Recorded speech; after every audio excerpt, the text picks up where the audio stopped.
नमस्कार, मैं हूँ सुरेश चौहान की और आप देख रहे हैं बिंदास बोल। बिंदास में हम आपके सामने लगातार सीरीज लेकर आए हैं जो कि बिंदास बोल कुरान पर वसीम रिजवी के कुरान के विवादित 26 आयतों को लेकर सर्वोच्च न्यायालय में जो याचिका दी है उसको लेकर हम आपके सामने पिछले 16 दिनों से आज का दिन पकड़ के 17वां दिन आपके सामने है। ये 17वां एपिसोड है और हम प्रतिदिन नई आयत नए मुद्दों के साथ चर्चा की।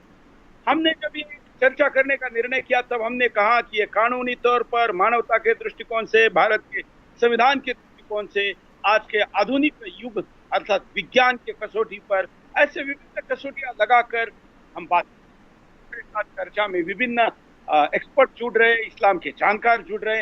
हालांकि ये भी सच है, इस्लाम के नाम पर बड़े बड़े चंदा इकट्ठा करने वाले इस चर्चा से भाग रहे हैं। इस्लाम के नाम पर राजनीति करने वाले और राजनीतिक दलों को समर्थन के फतवे देने वाले भाग रहे, लेकिन हाँ कुछ लोग जुड़ रहे। हम उनके साथ इस कार्यक्रम को आगे बढ़ा रहे। आइए मैं कार्यक्रम में सबका शुरुआत करूं या सबका स्वागत करूं उसके पहले जरा मैं पोल दिखाता हूं, उसके बाद मैं गेस्ट पैनल के पास जाऊंगा। आप लोग भी अपनी प्रतिक्रियाएं सुदर्शन का मोबाइल ऐप डाउनलोड आज कार्यक्रम के प्रारंभ में ही प्रश्न है कि कुरान की शुरुआत बताना चाहिए। आज इसकी शुरुआत 96 नंबर से 96% से हो। अगर कोई अनुपात को बदलना चाहता है तो अपने मोबाइल पर जाकर सुदर्शन के मोबाइल ऐप में वोट करें, इस अनुपात को बदले। 96:4 इस अनुपात के साथ कार्यक्रम का शुरुआत करते हैं। हमारे साथ जो गेस्ट मैं स्क्रीन पर आमंत्रित कर रहा हूँ, हमारे साथ प्रदेश शिया वक्फ बोर्ड के चेयरमैन, इस्लाम के क्रांतिकारी समाज सुधारक वसीम रिजवी जी हमारे साथ है। रिजवी जी आपका स्वागत है। हमारे साथ पूर्व मुस्लिम, इस्लाम, सनातन और कई विचारधाराओं के जानकार पंडित महेंद्र पाल आर्य जी है। आपका स्वागत है महेंद्र पाल आर्य जी। जी नमस्ते, नमस्ते सबको। एक युवा मुस्लिम विचारक हैं और अपने विचारों को बताने के लिए आज दूसरी बार हमारे साथ है। मौलाना शहाबत हमारे साथ प्रवक्ता है उलेमा फाउंडेशन, मौलाना शबाहत अब्बास, आपका स्वागत है। और आप चारों अतिथियों के साथ हम कार्यक्रम का आगे बढ़ाते हैं। पुनः मैं दोहराता हूँ कि हमने कहा है कि कुरान पर चर्चा हो रही उस चर्चा को सुदर्शन मंच पर उपलब्ध कराएगा और उस मंच को उपलब्ध कराने की प्रक्रिया में हम आगे बढ़ते हुए आज को देख चुके उस बात नहीं लेते। आज नई आयत से शुरुआत करेंगे और इसलिए सूरा 5 आयत 51 सूरा 5 आयत 51 इससे ले।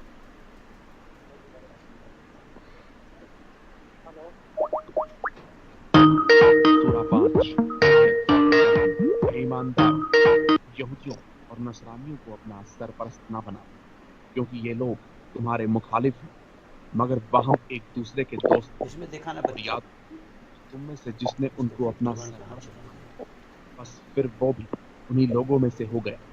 बेशक खुदा जालिम लोगों को राह रास्ते पर नहीं लाता। महेंद्र पाल आर्य के पास चलते हैं। महेंद्र पाल आर्य की क्या ये आयत कुरान में है और लिखा गया है वो सही है? जी बिल्कुल आयत सही है और कुरान की है। सूरा मायदा की 51 नंबर आयत है। याद सही लिया गया है और इसमें आपको बनाने का कोई काम नहीं है और न रिजवी जी का बनाने का कोई काम है। आपत्ति इसी आधार पर, तो आपत्ति ये आज की नहीं है।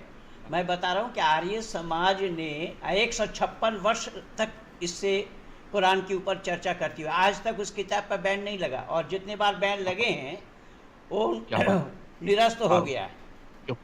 और कल इसी पर ही मेरा कार्यक्रम है, उसी 14 समोल्लास पर रोहतक महर्षि दयानंद यूनिवर्सिटी की ओर से, और निरंतर चल रहा, 12 तारीख से निरंतर चल रहा है। कल उसका अंतिम है। 14 समोल्लास मेरे पास है। उन्हीं लोगों में से हो।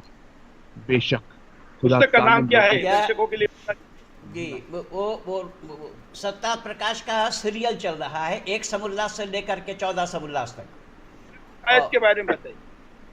सूरा 5 ऐप के बारे में मैं बता दूंगा। रोहतक वाले ऐप इसमें यहूदियों ये नसरानियों आपने जो दिखाया है, या अय्युहल्लज़ीना आमनू ला तत्तखिज़ू औलिया वन नसारा औलिया दूसरे के दोस्त बाज़ुहुम औलिया याद बाज़ व मन जिसने उनको यतवल्लहुम अपना मिनकुम बनाया बस फिर वो फइन्नहु भी मिनहुम उन्हीं इन्नल्लाह ला यहतदिल कौमज़ ज़ालिमीन। को ये दिखाया आपने आज। रास्ते पर नहीं लाता। क्या इसका भावार्थ है? शब्दार्थ तो हमने बता दिया है। है ऐ ईमानदारों, यहूदी और नसरानियों को अपना सरपरस्त ना बनाओ। यानी सरपरस्त के माने उससे दोस्ती न रखो, उससे मित्रता न रखो, अपने हिफाजत करने वालों में से उसको ना समझो, बनाओ, मगर क्योंकि वह वो लोग तुम्हारे मुखालिफ हैं। मगर से हम जिसने एक उनको दूसरे के दोस्त हैं, और या ये आपस में एक दूसरे के दोस्त हैं। याद रहे कि तुम में से जिनमें को उनको अपना राह रास्ते सरपरस्त बनाया, बस फिर वह भी उन्हीं लोगों में से हो गया। बेशक खुद जालिमों को सूरा अल्लाह राह 5 दिखाने वाले नहीं है, अल्लाह राह नहीं दिखाता है। यहूदियों और नसरानियों को इसका अपना आवाज आ रहा है? सरपरस्त ना बनाओ, क्योंकि ये लोग तुम्हारे मुखालिफ हैं, मगर वह एक दूसरे के दोस्त हैं। और याद रहे चलिए, कि महेंद्र तुम में पाल से आर्य जी, जिसने आपने अपनी उनको अपना प्रतिक्रिया दी है। मैं सरपरस्त वसीम बनाया रिजवी जी के पास बस चलता हूँ फिर कि वो भी उन्हीं वसीम जी, लोगों में से हो गए। आपने किस आधार बेशक पर खुदा इसकी जालिम विरोध लोगों करने को का, या राह 26 रास्ते के पर 30 पे नहीं आपने लाता। इसको कैसे डाला?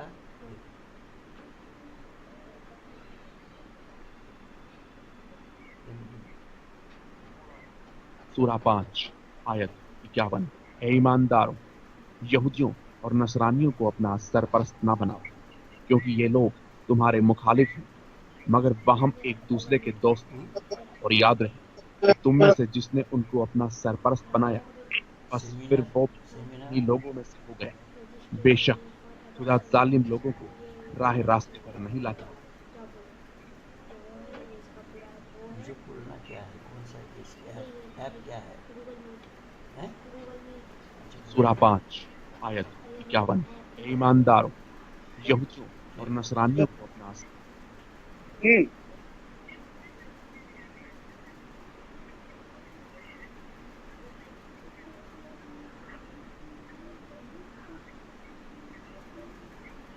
ये नसरानियों क्या है? नसरानियों क्या है?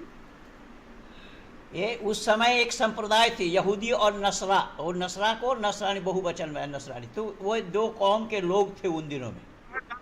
कहाँ देश था? ये जो आयत है, यहाँ पर जो मित्र मित्र वर्ड आया है वो सहायक है। असल में वो सहायक है। सहायक ना बनाओ। किनको सहायक ना बनाओ? जो लोग तुम्हारे साथ, जो लोग है, जो तुमसे लड़ने आ रहे हैं, जो तुम्हारे दुश्मन है, उनको सहायक ना बनाओ। जबकि अल्लाह इस बात वर्जन पूरा ने जो बात कही है पूरा कर देते हैं, उसके बाद आगे बढ़ते हैं। रिजवी जी, आपने जो इस आयत के विरोध का तर्क है, आपका समाप्त हो गया?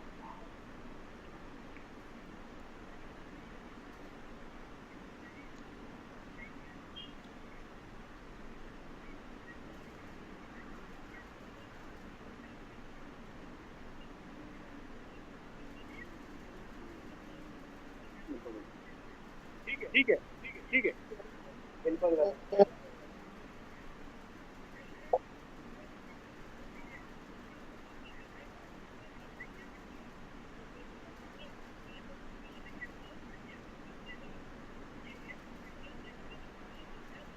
आपको डलेगा, कट जाएगी फोन।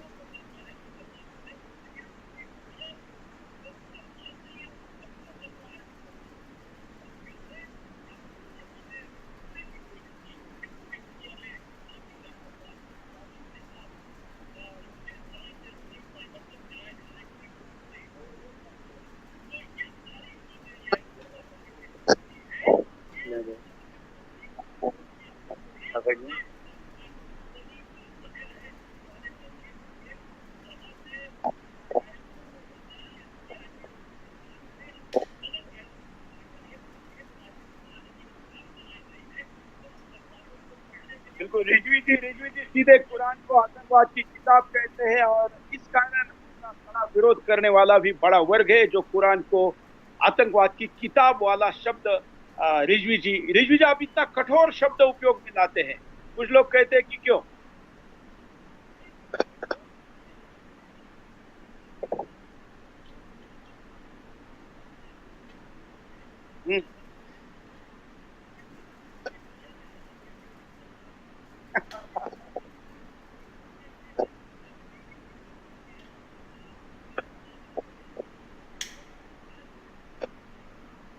आप एक मिनट, आप शब्दों पर ध्यान दो। आपके रिजवी जी, रिजवी जी, आप शब्दों पर ध्यान दो। आप कुरान के बारे में बात कर रहे हो, कोई आम किताब के बारे में बात नहीं कर रहे हो। एक मिनट, आप आम किताब के बारे में नहीं, आप कुरान के बारे में, धार्मिक ग्रंथ के बारे में बात कर। आपका वचन बताए उसामा से। तो कुरान में लिखना दोष नहीं हुआ, कुरान में लिखना बताना दोष नहीं हुआ, और पढ़ने वाले दोष हैं, पढ़ करके बताए वो दोषी हैं। रहा तमाशा। लड़ेंगे। अच्छा उसामा, आपका आवाज ठीक कर लेना, मैं शबाहत के पास चलता हूँ। उसामा आपका आवाज ठीक कर लेना, तब तक मैं मौलाना शबाहत अब्बास आपका इस पर क्या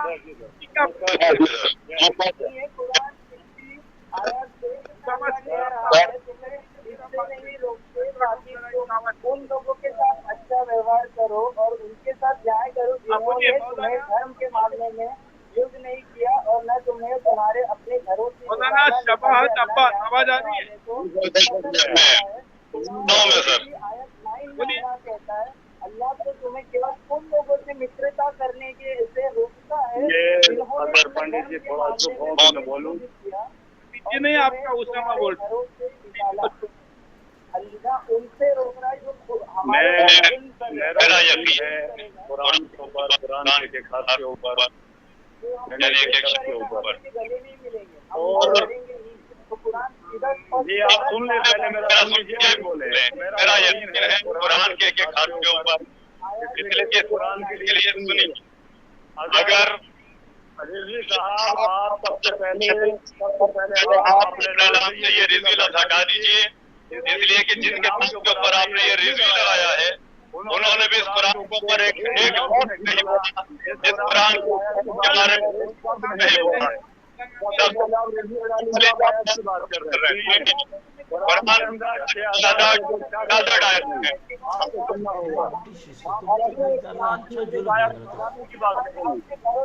सुनिए, आपने जिस मासूम के नाम के ऊपर अपना नाम भी रखा है, सबसे पहले आप चाहिए बोलने का आवाज बोलना नहीं है। इधर सुनिए, पहले मेरी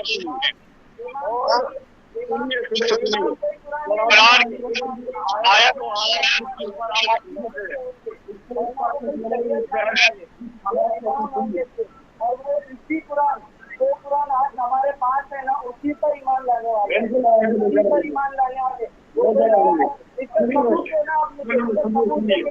हमारे इमाम कुरान को लेकर अगर हमारे किस मासूम में किसी आयत ऊपर कोई नहीं बोला ये आयत गलत है। सुनिए, आपने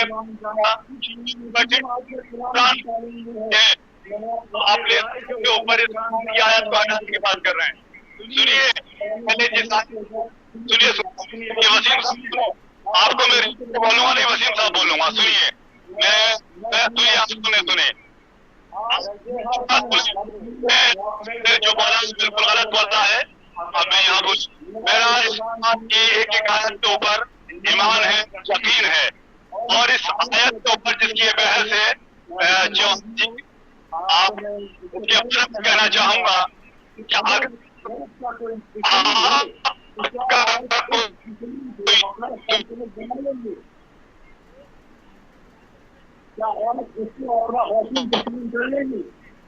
एक मिनट कांग्रेस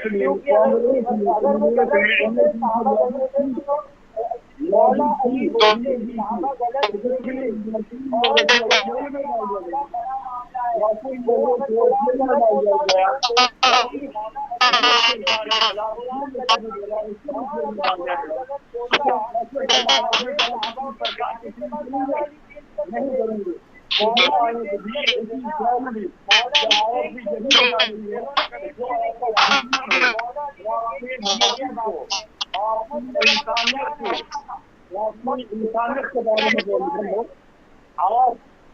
आप मुसलमान के लिए भी जानना है,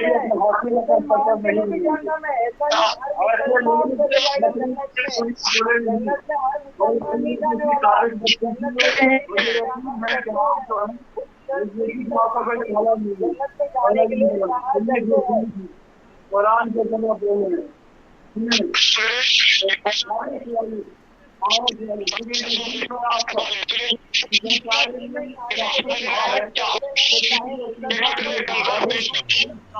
सांसों में भूल, जब कभी हैं अपने करते हैं कुछ लोग इस तरह की, कभी वो बसपा में की सरकार तो बस फिर समाजवादी की लड़ाई तो समाजवादी और आजम खान के उसके चेले जी और मौलाना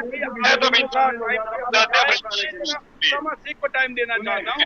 मौलाना जी आप तब तक अपना फोन भी ठीक कर लीजिए, इतनी बड़ी बहस में आप बैठे हैं, आपका नेटवर्क बिल्कुल सही है, अभी के पास गड़बड़ चल रही है, आपका आवाज नहीं आ रहा है। आ रही है, बोलिए ना। आपका क्या क्लियर आ रही है। मैं ये बोलना चाह रहा हूँ, सबसे पहले रिजवी साहब ने बोला कि सिर्फ काफिर ही क्यों दोजख में जाएंगे, मुसलमान सिर्फ जन्नत में क्यों जाएंगे। मैं उस पर बोलना चाहता हूँ। सबसे पहली बात, मुसलमान भी दोजख में जाएगा, क्योंकि जन्नत में जाने के लिए 4 चीजें होनी जरूरी है, काफिर हो या मुस्लिम हो। वो कहने का सबूत है कुरान सूरा 103 आयत 1, 2 और 3। गैर मुसलमान तो जाएगा ही नहीं, जाने के लिए चाहिए कि बोले ईमान वाला हो और हमारे गैर मुस्लिमों को जन्नत भेजने वाले ये मौलाना साहब कौन है? नहीं रहेगा तो वो जन्नत में नहीं जाएगा। एग्जाम्पल, अब एग्जाम्पल का बोलना कि एग्जाम्पल ऐसा ही दे रहे हो। सबसे पहली बात, अगर मेरे को 10th पास करना है, 1 मिनट सुनिए, जन्नत में जाने के लिए 4 चीजें मैंने बता दिया। अब अगर मैं 10th स्टैंडर्ड में हूँ और 10th में मेरा चैप्टर 6 है मुझे, और वो 6 चैप्टर में से 5 में मुझे 99% है और 1 चैप्टर में जो है वो मुझे आए हैं 20%, तो मैं 11th में नहीं, 10th पास में नहीं हो पाऊंगा। वैसे ही अगर 4 चीजों में से एक चीज भी कम होती है तो वो मुसलमान होते हुए भी वो जन्नत में नहीं जाएगा। और मुसलमान घर में पैदा होने की वजह से कोई मुसलमान नहीं होता या वो जन्नत में नहीं जाएगा। इसका नाम आसिर, मोइन, साहिल, काफिर होने से वो जन्नत में नहीं जाएगा। ये 4 चीजें इसमें होनी चाहिए। 10 पर चले, ईमान हो, हक पर बुलाए, और फिर एक में आपकी आवाज नहीं आ रही, आपकी आवाज नहीं आ रही, और आपकी आवाज नहीं आ रही। हिंदुस्तान में कैसे हो रहा है? आप कुछ उदाहरण दे सकते हैं इस आयत पर? काफिर के लिए जन्नत के लिए तो ये स्वप्न भी नहीं देख सकते हैं। काफिर के लिए जन्नत कतई हराम है, जन्नत में नहीं जा सकते। हम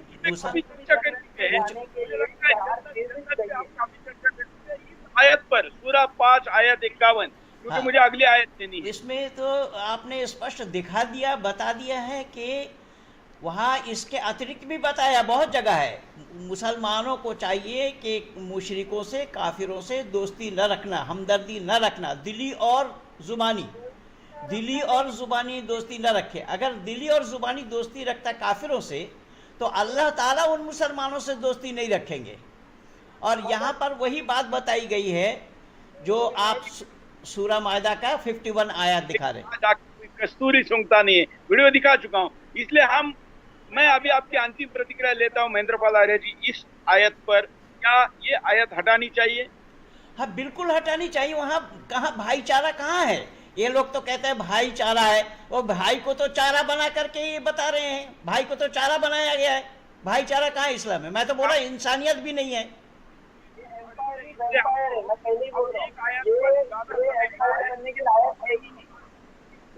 अगले तरफ चलते हैं हम। आज सूरा 9 आयत 29 इसे लेते हैं।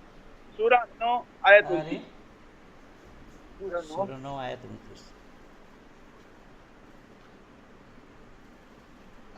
आयत 29। अहले किताब में से जो लोग न दिल से खुदा पर ही ईमान रखते हैं और ना रोजे अख्तियार करते और न खुदा और उसके रसूल हराम की हुई चीजों को हराम समझते हैं और ना सच्चे दीन को ही अख्तियार करते हैं, उन लोगों से लड़ो। जाओ यहाँ तक कि वो लोग जलील होकर अपने हाथ से जजिया दें। आवाज नहीं आ रही है।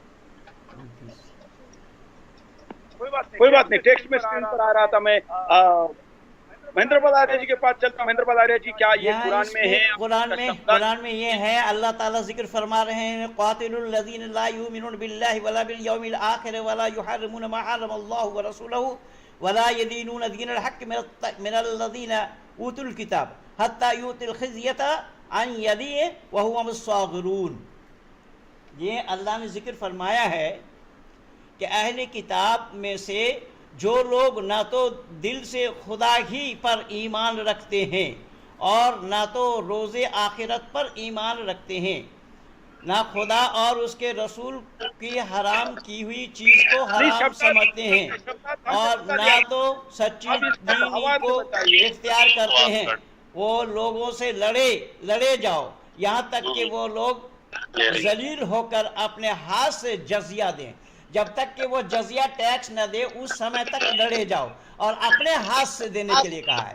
अपने हाथ से जब तक वो जजिया टैक्स न दे तब तक उनसे लड़े जाओ। और इसमें साथ साथ ये भी बताया है कि इनके खुदा ही पर ईमान नहीं रहते और जो खुदा की हराम की हुई चीज़ को हराम नहीं मानते। अब यहाँ एक चीज़ देखिएगा कि क़यामत के अलामत में आया है कि सूरज पश्चिम से निकलेंगे, सूरज को पश्चिम से निकलता हुआ दिखाया। अब इस्लाम को छोड़ करके धरती पर कौन ऐसे मानव है जो सूरज को पश्चिम से निकलता हुआ मानेगा? और इन पर इनके ईमान इसी में है। अब इससे ही अंदाजा लगा लीजिए इस्लाम कहाँ है, और ये इसको ईमान कहते हैं। तो खुदा की हराम की हुई चीज़ या हराम ठहराई हुई चीज़ को जो हराम न माने, उन ऐसे लोगों के साथ लड़ने के लिए लड़ो जब तक वो अपने हाथ से जजिया टैक्स न दे, तब तक लड़ो। बारे में इस पर कहा गया है। तो मैं वसीम रिजवी का बात करता हूँ। वसीम रिजवी जी, हिंदुस्तान में जो तमाम मुस्लिम शासक थे उन्होंने हिंदुओं पर जो जजिया टैक्स लगाया, ये उसी का परिणाम है। यहाँ तक कि जम्मू कश्मीर की सरकार ने वैष्णो देवी अमरनाथ जाने वाले लोगों के ऊपर 2000 रुपए प्रति सप्ताह गाड़ी पर एंट्री टैक्स लगाया हुआ है। जहाँ पर भी मुस्लिम शासक है वहां पर इस प्रकार के चीजें होती है गैर मुसलमानों पर।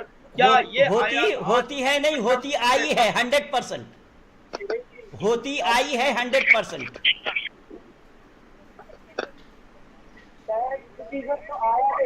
मुसलमान ज़कात देता है, जो नॉन मुस्लिम है वो जजिया देते हैं, और जजिया का रूल ये है कि बच्चे नहीं देंगे, बूढ़े नहीं देंगे, औरतें नहीं देगी और कोई मजदूर नहीं देगा। तो अमीर जो टैक्स दे सकते हैं वो देंगे, उससे बदले उनको ये मिलेगा कि उनको सुरक्षा मिलेगी। अगर कोई उनसे लड़ने आए, कोई उनको अत्याचार करे, कोई मारने आए, तो वो मुसलमान लोग उनको उससे बचाएंगे। तो ये टैक्स है, औरतें नहीं देंगे, बच्चे नहीं देंगे और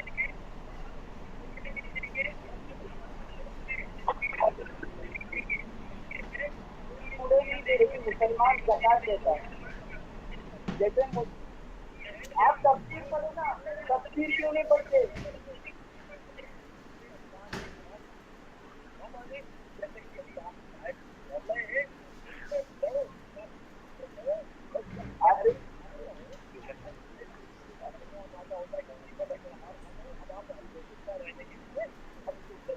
ये तो अजम्पशन लगा रहे हैं ना, ये अजम्पशन लगा रहे हैं। ये अजम्पशन जब तक रिजवी जी, अभी बंगाल में जो इलेक्शन के बाद पोस्ट पोल वायलेंस हुआ बंगाल में, वहां पर जो हिंदू है जो मुस्लिम बहुल क्षेत्र में रहता है, अब उससे टैक्स उसको कहा जा रहा है कि तुमको तुम्हारे घर वापस आना है ना, क्योंकि भाग गया पोस्ट पोल वायलेंस के कारण। उसको कहा जा रहा है कि पैसे दे, वहां पर अगर तुमको दुकान चलाना है तो पैसे दे। तो क्या आप उसको जजिया के साथ जोड़ते हैं? राम के नाम मार रहा है ना, में या गुना में नहीं लिखा, गलत नहीं सिखाता, मजहब नहीं सिखाता कि आपस में बैठ, मजहब नहीं सिखाता आपस में बैठना। आप गीता को गलत साबित नहीं कर सकते, ना कुरान को गलत साबित कर सकते। इंसान हिंदू सनातनी या मुसलमान गलत हो सकता है, इस्लाम या सनातन धर्म गलत नहीं हो सकता। सबसे पहली बात। दूसरी बात, ये जो टैक्स लेने की बात है जो टैक्स लेने की जो बात, हालांकि हमारे पुरखों ने नहीं दिया, क्योंकि हमारे पुरख वहाँ रहते थे जहाँ पर जजिया देने वालों को खदेड़ देते थे, इसलिए हमारे पुरखों ने तो दे दिया और उन्हीं के कारण आज भी हम नहीं दे पा रहे हैं, ना देंगे, किसी भी कीमत पर नहीं देंगे। लेकिन ज्यादातर हिंदुस्तान के लोगों ने जजिया कर दिया है, और जजिया कर एक ऐसा अवमानना है कि व्यक्ति के मानवाधिकारों का भी हनन करता है। मैं हमारे साथ मौलाना शबाहत अब्बास जजिया कर जैसे अमानवीय गुलामी का प्रतीक टैक्स को प्रमोट करने वाली इस आयत को वसीम रिजवी हटाना चाहते हैं, आप क्या कहेंगे? मौलाना शबाहत अब्बास। सर मेरी आवाज आ रही है? आ रही है, बोलिए। देखिए, मैं जो इस बहस में डिबेट में बैठे हैं, मैं सभी से ये बात कहना चाहूंगा कि इस्लाम जिसकी बहस चल रही है कुरान के बारे में, इसके ऊपर हमें पूरा यकीन है। इसके एक हद के ऊपर मैं पहले भी कह चुका हूँ। ये एक ही वाक्य बोलेंगे आप पूरे डिबेट में? एक ही वाक्य बोलेंगे पूरे डिबेट में? मैंने आपको प्रमोट करते हैं, कहते हैं, इस पर आपका क्या कहना है?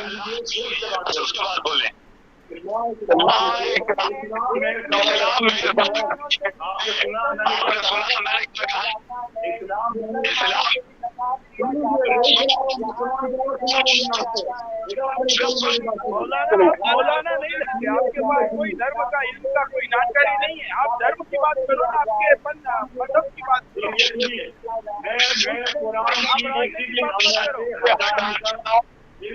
अगर कोई कहेगा कि कुरान की कोई आयत जाए उसकी मुखालिफत करूंगा। ये बात रहेगी।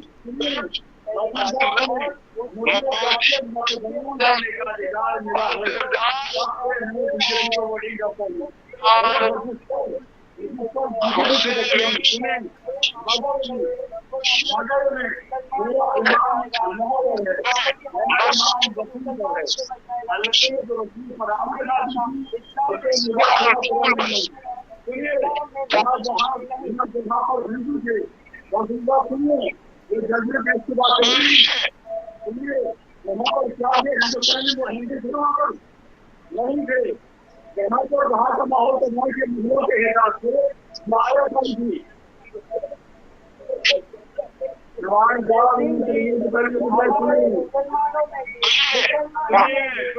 सुने वहाँ पर यहूद थे, नसारा थे या नसारा थे, यहूद थे। आप मेरी सुने वकील साहब पहले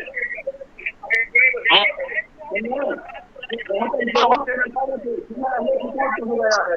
ये लोग करते थे रसूल के वहाँ पर हिंदुओं के लिए इसकी बात की जा रही है।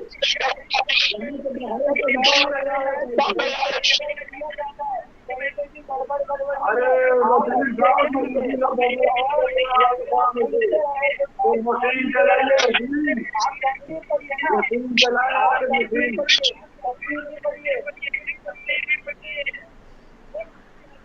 आप तफसीर करिए, तफसीर करिए, तफसीर में साथ साथ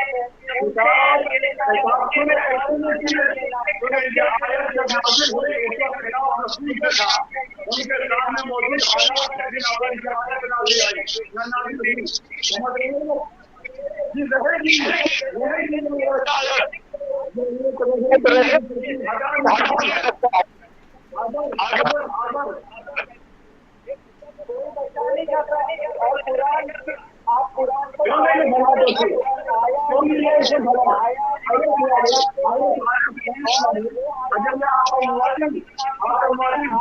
धर्म में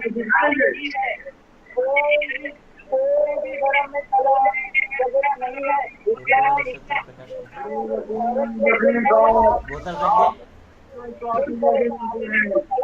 आपके जैसे लोग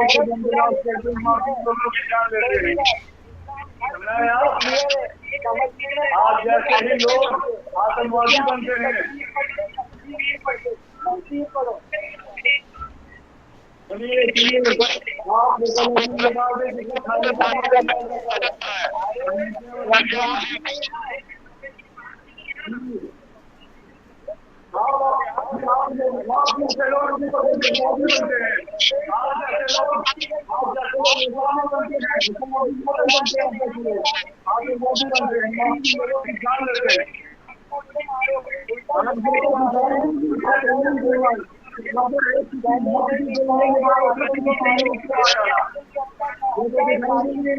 बिल्कुल बिल्कुल, मैं आपको यहाँ पर हमारे साथ जो मौलाना है उनको एक प्रश्न पूछना चाहता हूँ। मौलाना जजिया टैक्स के बारे में आलमगीरी को मानते हैं कि नहीं मानते? मौलाना आप आलमगीरी को मानते हैं? बोलते हैं गलत हो लोग अगर बर्बादी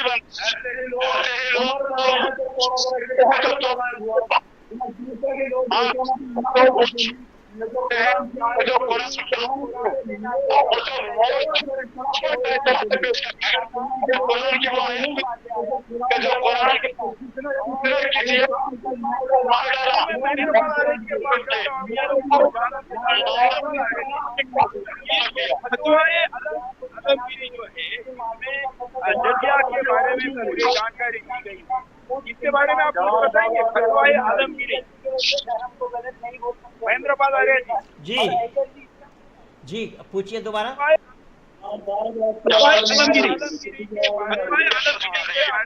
फतवा आलमगीर एक मसला की किताब है, मसले की किताब है वो, जिससे ये मुफ्ती लोग फतवा देते हैं। तो ऐसे ही कई किताब हैं, केवल एक नहीं, फतवा आलमगीरी ही अकेला नहीं है, ऐसे ही अनेक किताबें हैं जो मसले की है। के अंदर जजिया टैक्स के बारे में मैं कह रहा हूँ, क्योंकि ये जो आयत है ये जजिया टैक्स के लिए आपत्ति करती है। हाँ, तो ये आपको उसमें और किताबों की जरूरत क्या, जब कुरान में खुद कह रहे, कुरान से बड़ा तो कोई प्रमाण नहीं है हमारे पास। कुरान से जजिया टैक्स में क्या और जानकारी? वही तो जो आपने अभी दिखाया है सूरह मायदा आयत नंबर 51 में, अभी आपने दिखाया है 9 का आयत नंबर 29। तो उसमें तो बकायदा ये साफ शब्दों में लिखा हुआ है। तो कुरान ऑथेंटिक है। हदीसों के लिए हम बोलेंगे या फतवा आलमगीरी के लिए बोलेंगे और किसी मसले की किताब बोलेंगे तो ये कहेंगे कि वो तो मान्य नहीं है, वो मोतबर किताब नहीं है, ये ऑथेंटिक नहीं है। तो हम उस पचड़े में क्यों पढ़े जब कुरान हमारे पास मौजूद है? कुरान से बढ़ करके और कोई किताब नहीं। और ये हमारे भाई साहब बताए भी कि कुरान के ऊपर हमारी ईमान है और इस पर ईमान रखते हैं। इसलिए मैं बोल रहा हूँ, ये देखिए, ये सत्ता प्रकाश जो आज से लगभग 175 साल पहले लिखी गई, सत्ता प्रकाश, और इसी सत्ता प्रकाश में ये 14 समुल्लास में कुरान का हूबहू आया, तो ये दिया हुआ है, देखिएगा। कल इसी पर ही कार्यक्रम है और ये इसी पर ही केस में जीता हूँ, जो गूगल मीट के माध्यम से ये कार्यक्रम है। वो है जजिया टैक्स, या इस आयत में आपको कुछ और भी आपत्तिजनक है जजिया की तरह? यहाँ तो आइए, मेरे से तो बात पूरी हो जाएगी।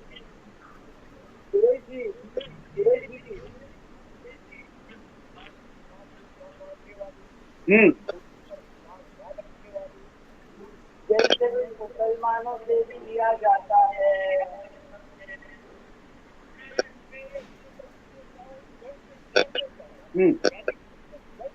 मासूमों से लड़ने को कहा ही नहीं है, जो लड़ने आ रहे हैं ना,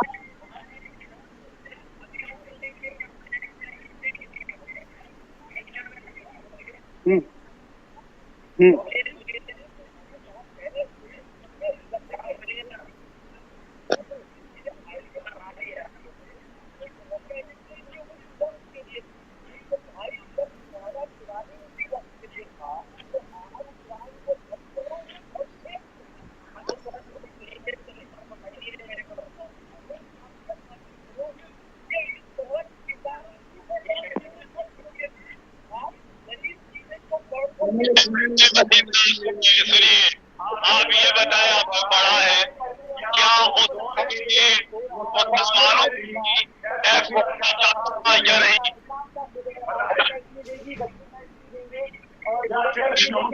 चलिए चलिए चलिए, मैं आगे बढ़ रहा हूँ।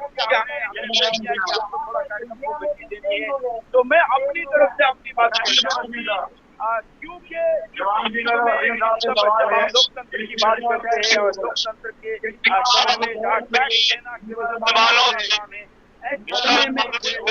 टैक्स वसूला जाता था या नहीं, माना जाएगा। और इसमें कम से कम इस समय में किसी भी चीज में रजिया समर्थन करने वाली कोई भी बात का समर्थन नहीं हो सकता। तो महेंद्र बालारिया जी, आपसे मैं ये बाहर वाला जो आवाज है, बाहर वाली आवाज को जरा रोक दीजिए, ये इसमें डिस्टर्ब हो रहे हैं हम लोग। बाहर की आवाज को रोक दीजिए, डिस्टर्ब हो रहे हैं हम लोग। ये जो है ना, सुनिए, इनको जो आपने एम्पायर बनाया है ना, ये एम्पायर है, एम्पायर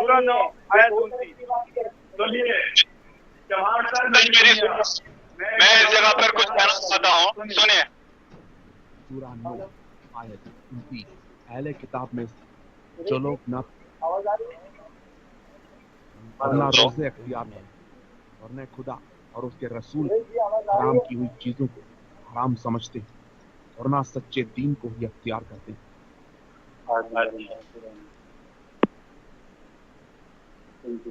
चलिए, जजिया वाली ये आयत जो हमने अभी उठाई थी, ये हम अभी क्लोज करें, क्योंकि हम किसी जजिया का नहीं कर सकते। सूरा 5 आयत 14 इसकी तरफ चलते हैं, जो हमारी अगली आयत, उस पर मैं हमारे प्रतिक्रिया लूंगा। आज बड़ी पैमाने पर सोशल मीडिया पर भी लोग अपनी प्रतिक्रिया दे रहे। बिंदास बोल ऑन कुरान इस हैशटैग के साथ आप ट्विटर पर या फेसबुक पर भी अपनी प्रतिक्रिया दे सकते हैं। यूट्यूब पर आप सुपर चैट में भी अपनी बात को रख सकते हैं। मैं अब सूरा 5 आयत 14 की तरफ चलता हूं।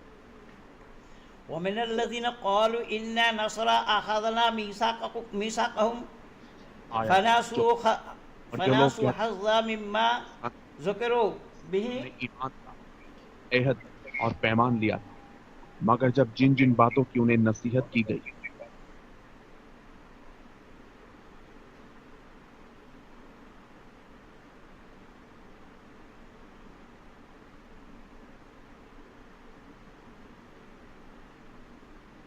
कि वो क्या क्या कर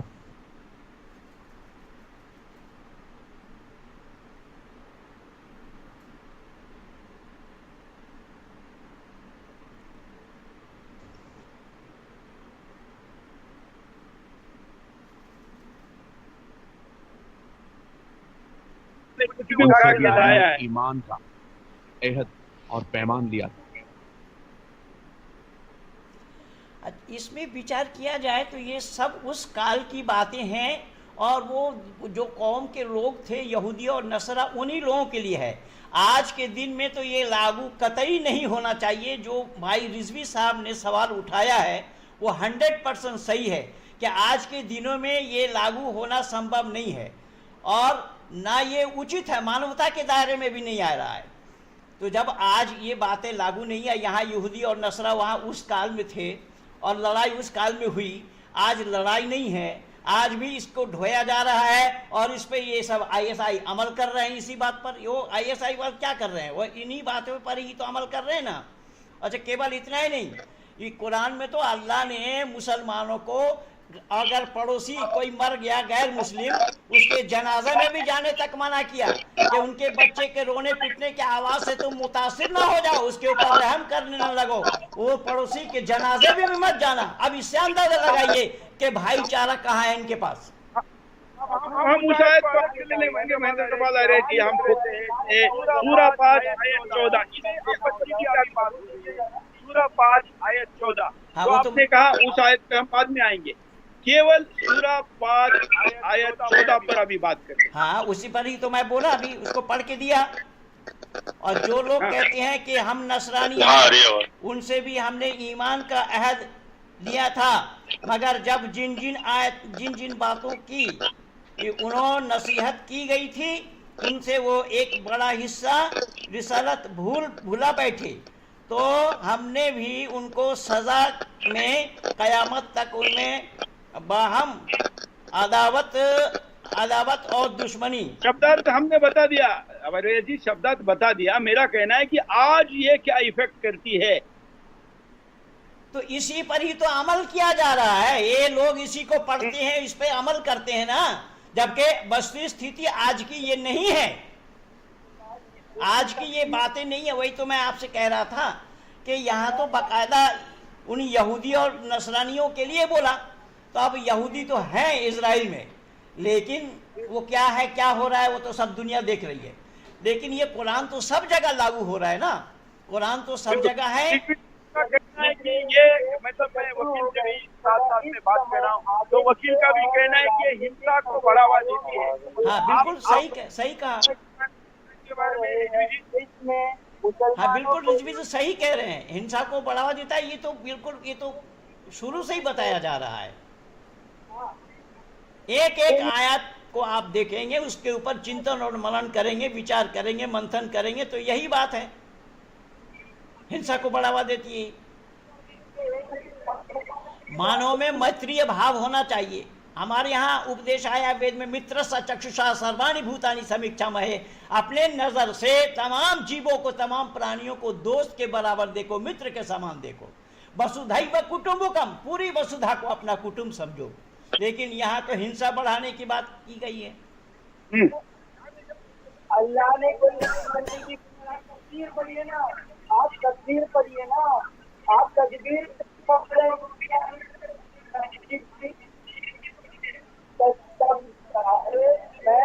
तस्वीर पढ़ रहे हो, तस्वीर पढ़िए, तस्वीर में उसामा मैं आपके पास आता हूँ, बीच में मत बोलना। तफसीर पढ़ने से ही इसका शाब्दिक अर्थ बदल जाएगा। तफसीर पढ़ चाहे सिर पढ़ो, सिर पढ़ो चाहे तफसीर पढ़ो, इसकी लफ्जी माने नहीं बदलेंगे। लफ्जी माने जो है वही रहना पड़ेगा, यानी शाब्दिक अर्थ इसका जो है, शाब्दिक अर्थ वही रहेंगे। चाहे तफसीर पढ़े, हदीस पढ़े और किसी भी किताब को पढ़ लें, इस शाब्दिक अर्थ को बदला जाना संभव नहीं है। उसामा मैं अभी आपको इस आयत को फेवर में, आपका समर्थन में 1 मिनट नॉन स्टॉप दे रहा हूँ, कोई बीच में ना बोले। आप इसका बचाव कैसे करेंगे?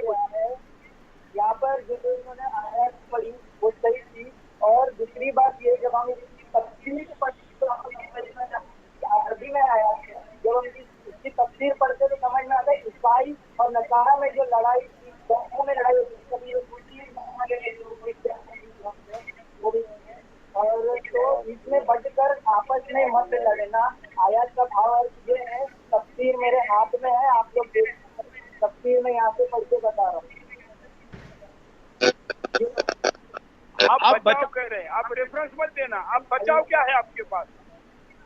मैं बता तो रहा हूँ ना, यहाँ पर वही आयत की साफ साफ तफसीर दी हुई है कि मुसलमान आपस में उन जैसे मत लड़ना जैसे वो लड़े, और अल्लाह ने उन्हें लड़ाया। इसका ये मतलब है कि उनके दिलों में रोग था तो अल्लाह ने उसको वैसे ही कर दिया, क्योंकि अल्लाह ने सोचने समझने की शक्ति, विल पावर इंसान को दी है, जो सुन सकता है कि सही की तरफ गलत क्या है। आप वो अगर गलत कर रहे हैं तो उसकी गलत नहीं, सोचने समझने की अगर बात के अलामत में सूरज को पश्चिम से निकाला जाएगा बताया है, और पशु पक्षी जीव जंतु इंसान से बात करेंगे बताया है। ये ईमान है या नहीं? आओ मैदान में। को मारने नहीं लिखा, उनसे ये सच है या गलत है, इस पर तुम अकीदा रखते हो या नहीं, इसको मानते हो या नहीं? पर दुनिया वाले कौन मानते हैं, जरा पूछ लो। वो किससे बोले जो जंग में लड़ने आए, जो जंग में लड़ेंगे, हम उससे लड़ेंगे। जितनी आयत आपने दी है 99% आयत वो जंग की है, सारी आयतें जंग की है। अभी भगवत गीता में अरे गीता छोड़ो, अभी चीता को पकड़े हो, इससे चीता को पकड़े रहो। गीता छोड़ो, गीता तुम्हारी दिमाग में आएगी नहीं। इस आयत के पक्ष में इसको क्यों कुरान में रखा जाए, इस पर आपको बोलने के लिए मैं टाइम दे रहा हूँ, आप अपनी बात को रखिए। उसामा आपका समय अभी मौलाना का सुनना।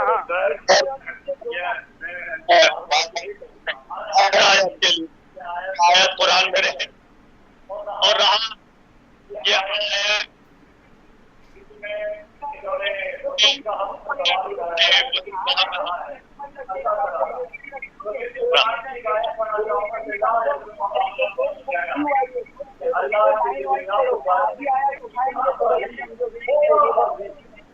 साइड में आवाज आ रही, इसको रोकते क्यों नहीं है? डिस्टर्ब हो रहा है। दूसरा ये है कि ये इंसान का ज़र्फ है, वो किस तरह से समझ के अमल कर रहा है। अस्सी साहब सुने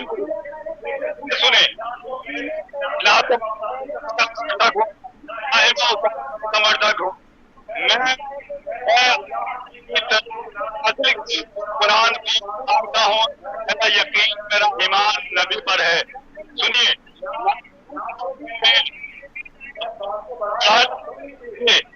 आप मुझे लगता है कि आप बोले या कुछ सुनते हैं नहीं, आप दूसरे की माता सुबह संस्कृत रखिए। कंट्रोल रूम में ये साइड में जो आवाज आ रही है इसको बंद करो ना भाई।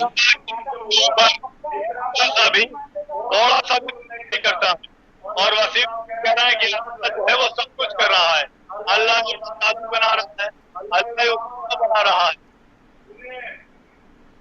हाँ, तो ये भी जो चैनल में हो रहा है ये भी अल्लाह ही करा रहा है। वमा तशाऊन इल्ला यशा अल्लाहु रब्बुल आलमीन। अल्लाह जो चाहता वही होता है, जो नहीं चाहता नहीं होता। ये भी अल्लाह करा रहा है। आयत पढ़ी है, ला पंडित जी आपने सुने, ये भी अल्लाह ही करा रहा है। ये वसीम रिजवी को अल्लाह ही प्रेरणा दिया है, अल्लाह ही प्रेरित किया है PIL डालने के लिए, सुदर्शन न्यूज तक पहुंचने के लिए, सुदर्शन न्यूज के माध्यम से ये कार्यक्रम चलाने के लिए। ये अल्लाह की राजी है, अल्लाह की राजी से ही हो रही है काम। अल्लाह ने कुरान में खुद कहा है, अगर आप ईमानदार हो तो मैं दावा के साथ कह रहा हूं, आप बोलो कि अल्लाह की मर्जी नहीं है तो बोलो।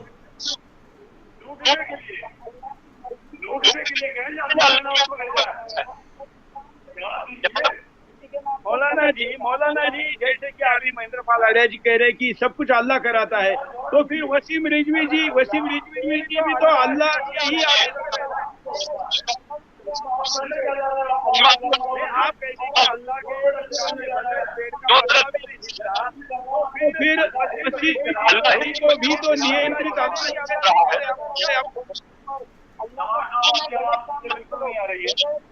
चलिए मैं ये प्रश्न वसीम रिजवी जी को पूछता हूँ। वसीम रिजवी जी, निर्णायक समय पर मौलानाओं का आवाज नहीं आती है, पुराना इतिहास है, पहले भी नहीं आ रही है। जब ये कहते हैं कि सब कुछ अल्लाह करा रहा है, तो आपको भी ये कराने के लिए अल्लाह ही नहीं तो कहा होगा। वो शराब खाने में या मस्जिद में अल्लाह नहीं रोकेगा, अल्लाह गलत काम करे सही काम करे, उसको व्हील पावर अल्लाह ने। इस चुंटू को रोकिए ना, इस चुंटू की आवाज बंद करिए ना। ये चुंटू क्यों बोले जा रहा है? बड़े हुए हैं सही से, ये जो आप कह रहे हैं, ये अदावत डाली है, इसका ख्याल आप समझते हैं कि किसी नाजिल की गई है?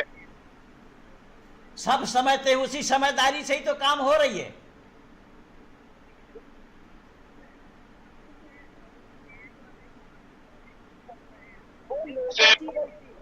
हमारे यहाँ भी राम का नाम लेकर के भगवान का नाम लेकर के उनके लोगों को मारा जाता है, तो वो लोगों की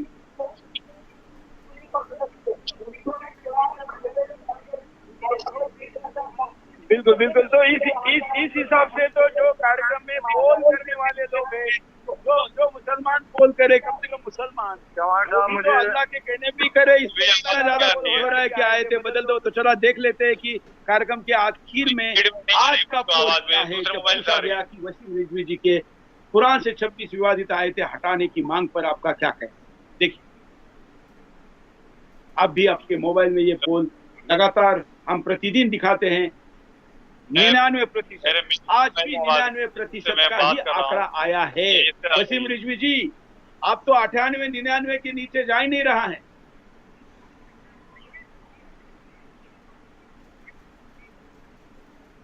कोई दुनिया नहीं जाने, कोई दुनिया नहीं। आप जैसे लोग गलत आयात, आधी आयात उठाते हो, अरे तुम्हें कौन बोल रहा है गादी आयत और गलत आयत दिखाता है? ये कौन है? जानते क्या हो कुरान को? कुरान के मानस तक तुम्हें पता नहीं है? कुरान के मानस क्या है? इस विषय को समाप्त करके जल्दी आयत को हटाने के लिए मुद्दे हैं, जैसे कि महेंद्र पाल आर्या जी ने 300 आयतों की बात की है, या फिर आयत हटाने की बात करते हैं, मुद्दों पर बात पहले तालिब इल्म को तो मिल लीजिए, बाद में किसी आलिम से मिल लेना। रखी। इसके लिए आप सभी का धन्यवाद। जय हिंद।